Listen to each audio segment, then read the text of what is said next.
You're right, all. So I know I said about a month or two ago that I would be doing a video, making a video on the COT analysis and data. And one of the reasons why I've taken so long on it is because I really wanted to kind of do a bit of, I guess, forward testing on, our and the theory of that has been brought to my attention. And thank you, Matt, in the group for bringing this to my attention, and also as well Nelson as well, who also uses COT data, but they both use the COT data differently. So I've been sitting down and trying to think up really the best way in how to potentially incorporate this into I guess the way that I trade. Now also I want to say before we get into it that this is only added confluence. I'm very, very aware that how do I put this? I don't want traders to get analysis paralysis. Yeah.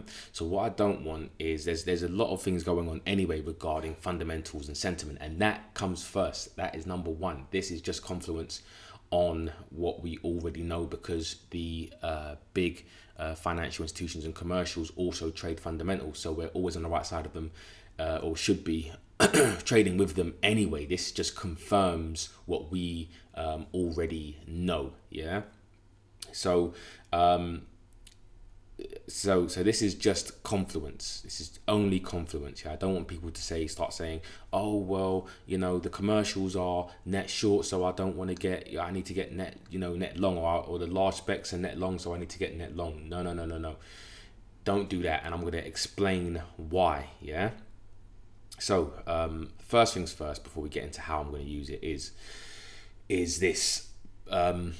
So if you don't know about the COT data, commitment of traders data, basically it's just a report of the large players and what their positions are, net long, net short, and volume and stuff like that. Yeah, so you can always look it up on YouTube, right? But the data that the CFTC release, if I'm correct in this, but I mean, I say if I'm correct, but I can't remember if it's CFTC or the COT data. I think it's the CFTC. They released the data on a Tuesday, right? On a Tuesday.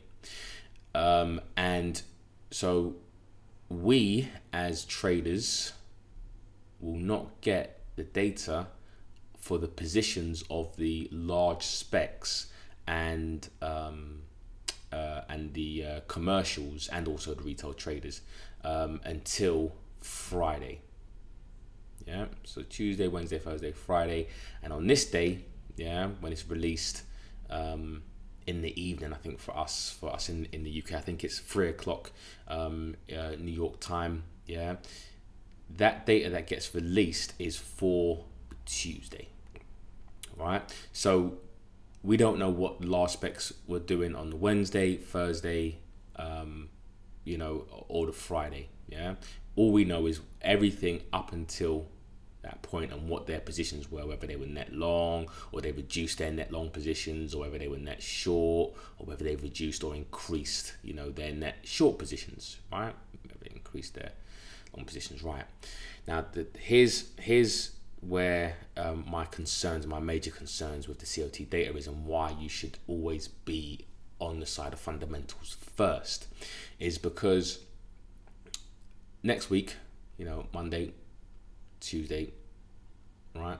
Wednesday will pass, Thursday will pass, and Friday comes again. Now, we won't know what the large commercial and large specs were doing, right? Until again Friday up until the Tuesday. So that's when we'll find out. Now there's a bit of a lag, because I say a bit of a lag. There's a very big lag. Yeah. So Friday comes out, and then there. Now if, for example, a lot of data tends to come out for the US especially, and this is not done by accident, by the way. They deliberately chosen that they're going to release their the positions on Tuesday, because it gives them a lot more time to obviously move their positions, because by the time you find out what they're doing, they've already been able to have time to move and position themselves.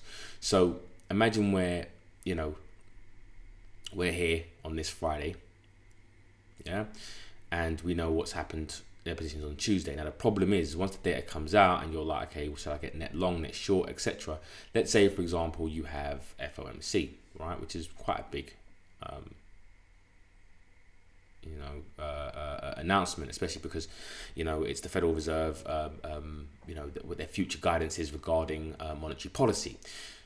So if, for example, your net long dollars, right, from Friday, let's say, for example, the data comes out and you find out that they were net long, on from the Tuesday, but also you've had on the Wednesday FOMC come out, and the Fed have said basically that they're very, very dovish.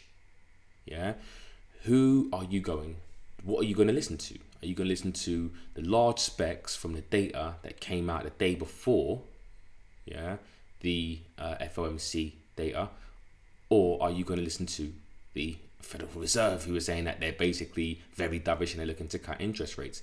You're going to have to ignore the fact that the large, the specs, the comms were at their net positions before the news came out.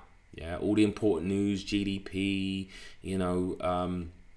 non-farms comes out on a Friday, etc. So if you're only looking at what, if you're basing your trades based off of Tuesday's data, right, or the week up until Tuesday, but you've got Wednesday, Thursday, Friday come out, you're behind. And again, Monday, Tuesday, Wednesday, Thursday, you won't know what these guys were doing, right, the large specs, until a good 1, 2, 3, 4, 5, 6, another 7 days pretty much, right, or 8 days, because it comes out at the end of the Friday. So hence why you should be looking at fundamentals first, and then what you want to do is, when you get, if the Fed are short, let's say, for example, net short, and then the following, and then we get short, and then let's say, for example, the specs or the comms are net short on this Friday's release and this data release, right? That just adds the confidence to what we were already looking at, so, or the position that we were already in. So it gives us I guess more of a backing to hold a trade for potentially longer. So what Matt discovered on COT Base, and with COT Base, it's a paid service. So you don't necessarily have to if you don't want to, but what it does is it basically gives you a 52-week change, which is very interesting.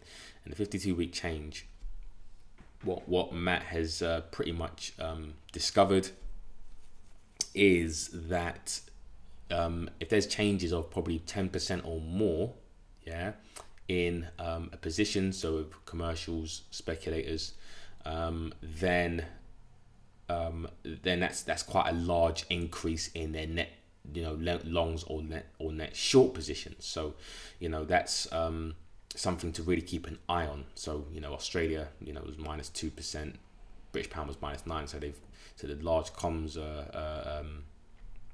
click on that, they've reduced their their net long positions by 9%. So anything around 10% is something to to be alerted to, right? So the next question is who should you follow? Because traders will pick sides, right? And I am a believer of you shouldn't always necessarily, pick one side. As they say, a broken clock is right at least twice a day. So let me just pull up a new board. How do we do this again? Say board, open and create a new board. There we go. Right.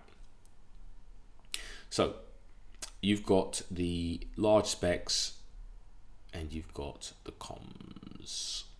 Yeah. So from COT base, so you've got the commercials and you've got the large specs. So which one is correct? Now it depends on how you look at the market. So what you'll find is that the everyone tends to follow the large speculators, and the large speculators are, as is known, which is basically trend traders. So they're looking to make obviously money. The commercials are basically hedges. So if the large specs are net long, you'll get the commercials who are net short. They'll take the other side of the position. So at large, usually the large specs are the ones to follow. Yeah, that's what everyone else follows. If you go on YouTube, everyone says follow the large specs, forget the commercials.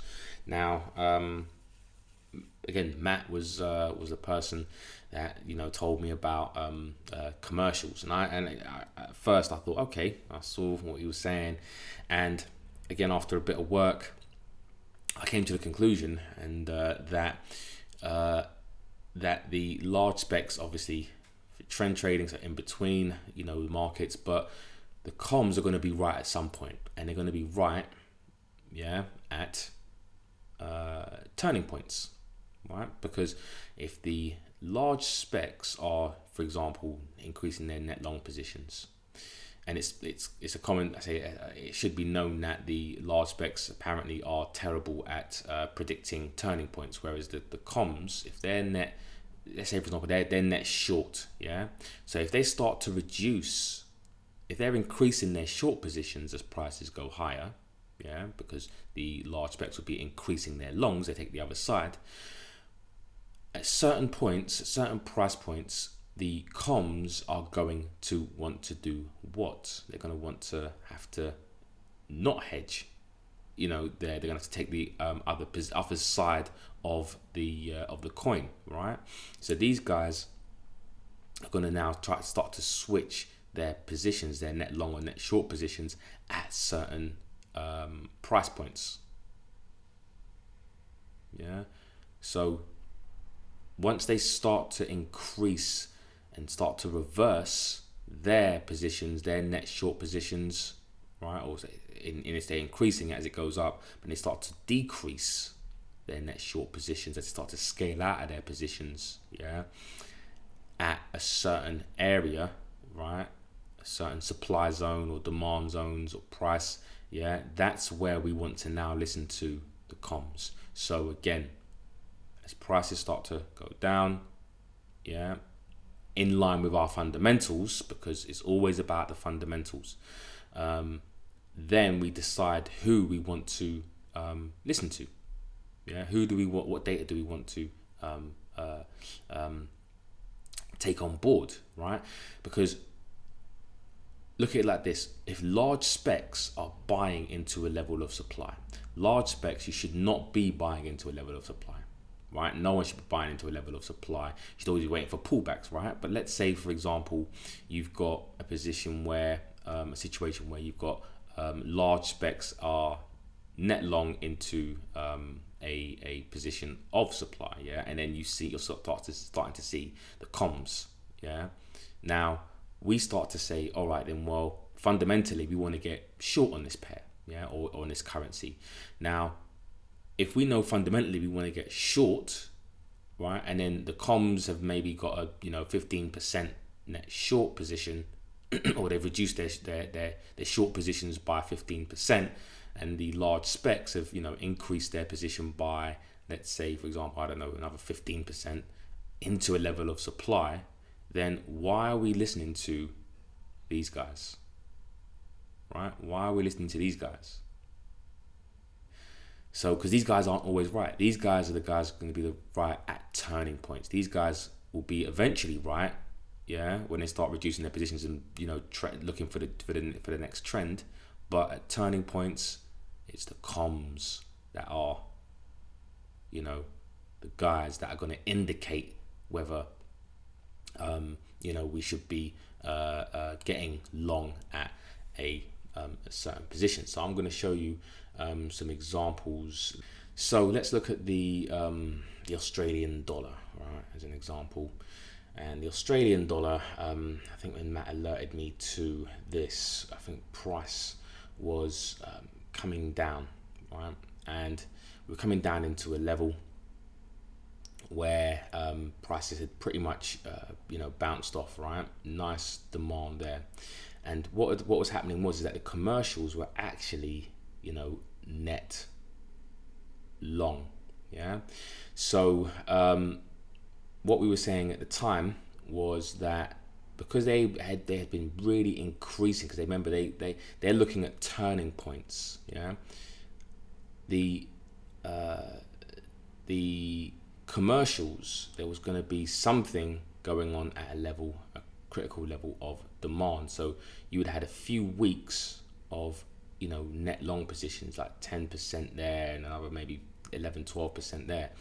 And remember, it can take a few weeks for them to obviously scale in and out of their positions. And at the time, your last Matt, that this pretty much worked out really well for a long Australian dollar trade. Yeah. So again, if you're looking at shorting, right, shorting at lows and following the large specs, and also it depends on your fundamental analysis.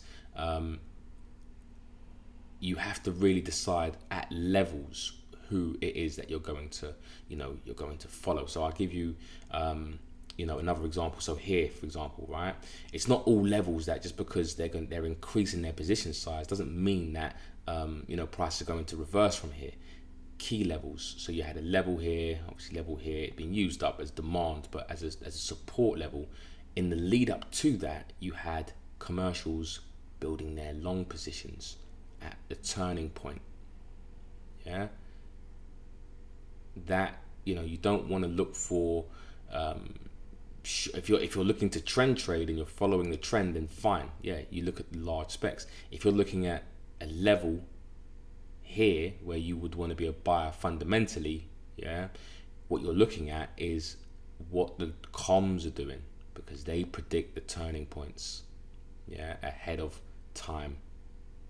And obviously you can start to see what's happened there. So let's look at, for example, recently look at the New Zealand dollar, and we'll also look at the US dollar. So here was an interesting one. So over the past few months, matter of fact, the New Zealand dollar has been extremely weak, and that's really due to the fact that there was a surprise rate cut, in the sense that they cut more than expected, right? And it really kind of shocked the market for a good, few months.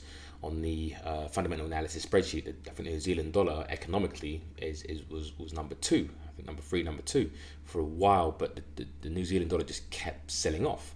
So what we saw though, in the lead up to, again, a nice key level, right here, was the commercials were still increasing their long positions as they had to hedge.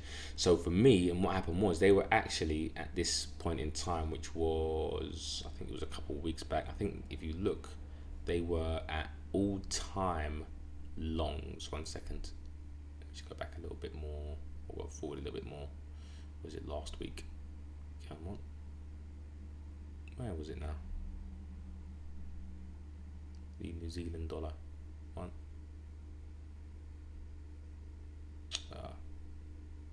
Well, I can show you on the chart anyway.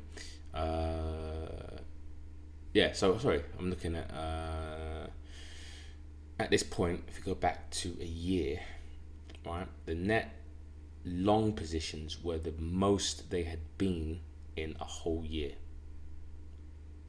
yeah, at these lows. So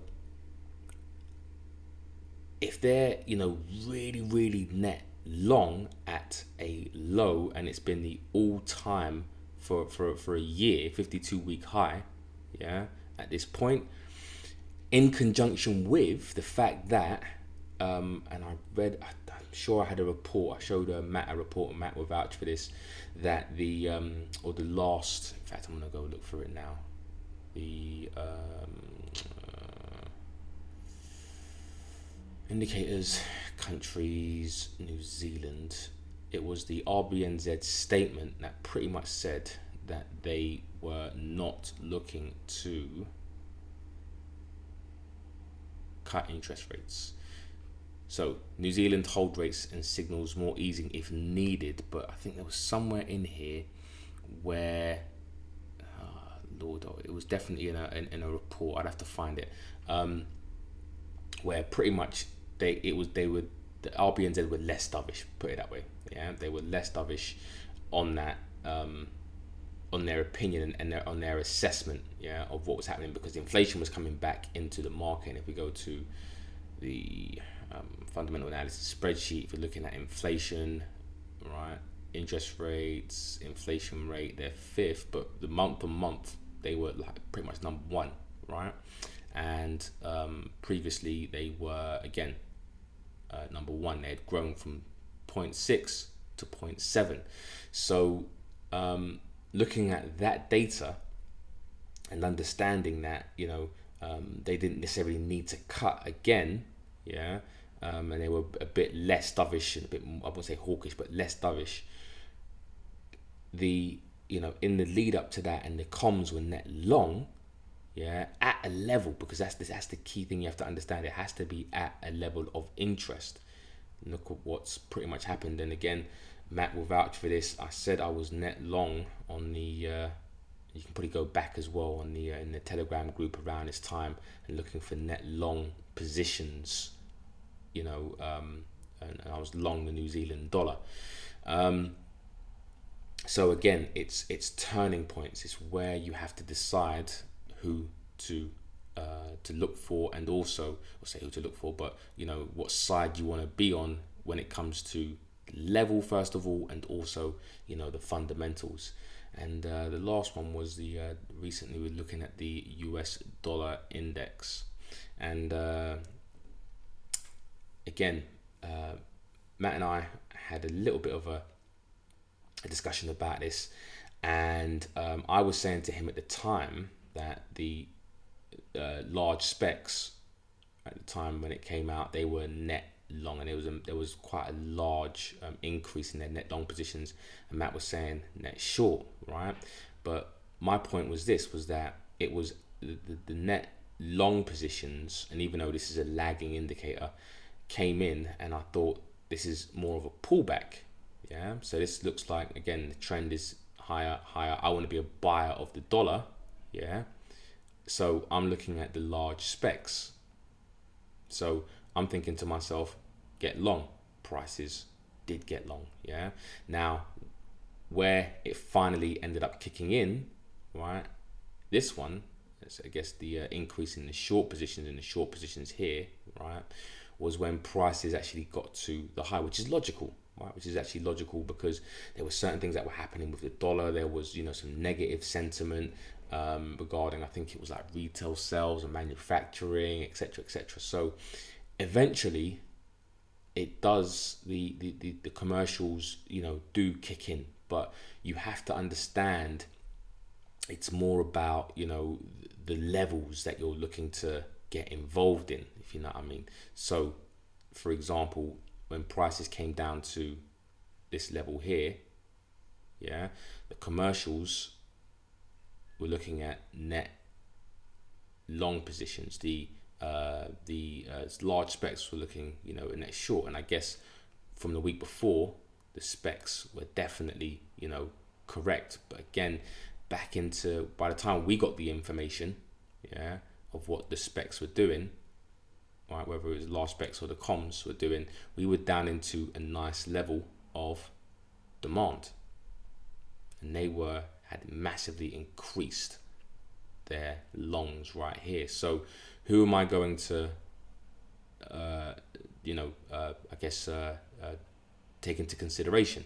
Am I going to take into consideration large specs or the comms, and especially against my my fundamental bias? Yeah, my fundamental bias comes first. So once there was a massive increase in this, or I would have seen a massive increase in this, it would have been get long.